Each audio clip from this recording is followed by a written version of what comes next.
2014 నుంచి కూడా నేను ఎందుకు ఏమి ఆశించకుండా గౌరవ ముఖ్యమంత్రి శ్రీ నారా చంద్రబాబు నాయుడు గారికి మద్దతు ఇచ్చాను 2014 నుంచి. అంటే మన దగ్గర సత్తా లేనప్పుడు అది ప్రజలకి ఉపయోగపడే సత్తా కానీ బలం కానీ సమర్థత తెలివితేటలు ప్రతిభ ఒక నాయకుల దగ్గర ఉన్నప్పుడు అది ఓట్లు చీలకుండా అది ఇస్తే అది ప్రజలకి బలం అవుద్దని 2014 నుంచి నేను అదే పని చేశాను. 2024 కూడా ఎందుకు ఇంత బలంగా ఉన్నానంటే ఆయనే గనక ఈ రోజున అధికారంలో గనక ముఖ్యమంత్రిగా లేకపోయి ఉంటే ఈ రోజున P4 పాలసీ జీరో పావర్టీ బయటకు వచ్చేది కాదు. ఈ రోజున అప్పుల్లో కూరుకుపోతున్న రాష్ట్రాన్ని దిశానిర్దేశం చేస్తే దాన్ని బయటపడగి వేయగలిగే సత్తా ఉన్న శక్తి సరిపోయేది ఇంకెవరికీ కాదు.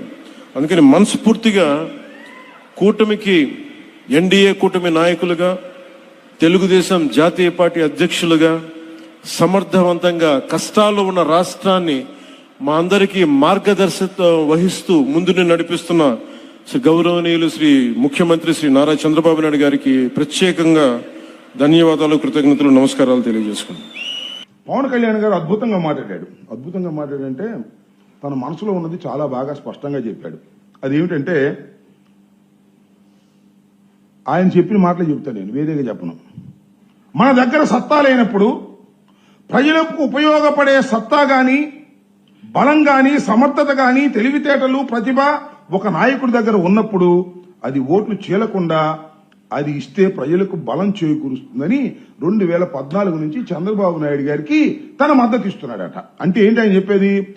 మన దగ్గర సత్తా లేదు, పాపం ఆయన దగ్గర సత్తా లేదంట. సత్తా ఉంది ఎవరు ఈ రాష్ట్రంలో? చంద్రబాబు నాయుడు గారు ఉన్నాడు సత్తాగా. ప్రజలకు మేలు చేసే సత్తా ఆయనకుందంట. ప్రజలకు మేలు చేసే సత్తాతో పాటు పరిపాలించగలిగిన సమర్థత ఆయన దగ్గరే ఉందంట. ఆయన జీవితంతకాలం ఆయనే ముఖ్యమంత్రిగా ఉండాలంట, ఈయనేమో కింద సేవ చేస్తాడంట. ఇది జరిగినటువంటి విషయం. 2014 నుంచి ప్రయత్నం చేస్తాను. నేను ఎందుకు ఈ విషయాన్ని నొక్కి నొక్కి చెబుతున్నానంటే చాలా మంది పాపం పిచ్చోళ్ళు పవన్ కళ్యాణ్ ముఖ్యమంత్రి కావాలి, పవన్ కళ్యాణ్ సీఎం అని అరుస్తుంటారు కదా. మొత్తాన్ని సస్పెండ్ చేస్తాడు, జాగ్రత్త అరిశారంటే పిచ్చి పిచ్చిగా. ఆయనకి కావాల్సింది సీఎం కావాల్సింది చంద్రబాబు నాయుడు. మీరేంటి మధ్యలో పవన్ కళ్యాణ్ సీఎం అంటే ఊరుకునేటువంటి పరిస్థితిలో లేడని కూడా ఈ సందర్భంగా నేను చెప్పదలుచుకున్నా. ఆయనకి సత్తానే లేదంట. ఏమండి నాకు అర్థం కాదా? ఎవడైనా నాకు సత్తా లేదని అనుకుంటాడా పోటీ చేసేటప్పుడు? నాకు ఈ సందర్భంగా ఒక శ్రీనారాయణ రెడ్డి గారు రచించినటువంటి ఒక గేయాన్ని ఇక్కడ మీకు చదివి వినిపించాలనుకుంటున్నాను. ఎందుకంటే నిన్న మాకు ఉగాది సందర్భంగా మా సెంట్రల్ ఆఫీసులో మా నారాయణమూర్తి గారని ఆయన చదివి వినిపించారు. నాకు బాగా నచ్చింది, ఇవాళ అది గుర్తొచ్చింది. నా దగ్గర సత్తా లేదంటున్నా పవన్ కళ్యాణ్ గారికి చెప్తున్నా, అయ్యా ఆ జన సైనికులకి వీర మహిళలకి మీకు కూడా చెప్తున్నా, నా దగ్గర సత్తా లేదో అంటున్నా ఆ పవన్ కళ్యాణ్ గారికి చెప్పమని చెబుతున్నా. సత్తా లేదంటే ఎక్కడి నుంచి వచ్చిందండి సత్తా? ప్రయత్నం చేయాలి కదా, ప్రయత్నం చేస్తేనే సత్తా వచ్చేది. అదే శ్రీనారాయణ రెడ్డి గారు చెప్పాడు,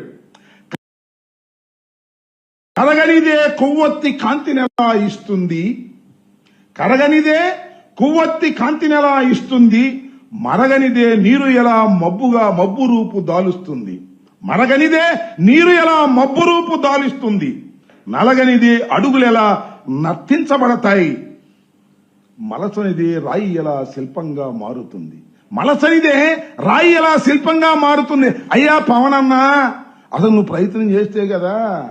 నేను ప్రయత్నం చేయను, మా చంద్రబాబే ముఖ్యమంత్రి, నాకు అన్ని సదుపాయాలు బ్రహ్మాండంగా అందుతున్నాయి, ఇంక చాలు, నాకు ఇంకేం అవసరంలా.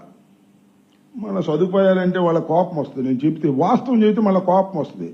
మా వీర మహిళలకి జన సైనికులకి చంద్రబాబు నాయుడు గారి కోపం రాదు, పవన్ కళ్యాణ్ గారి కోపం వచ్చి 2 చెప్పులు పైకెత్తాడు. సదుపాయాలు బ్రహ్మాండంగా జరుగుతున్నాయి.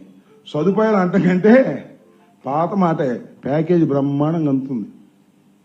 ఏ నెలగా నెల ఎంత కావాలంటే అంత శుభ్రంగా డేట్ వారీగా అందుతుంది.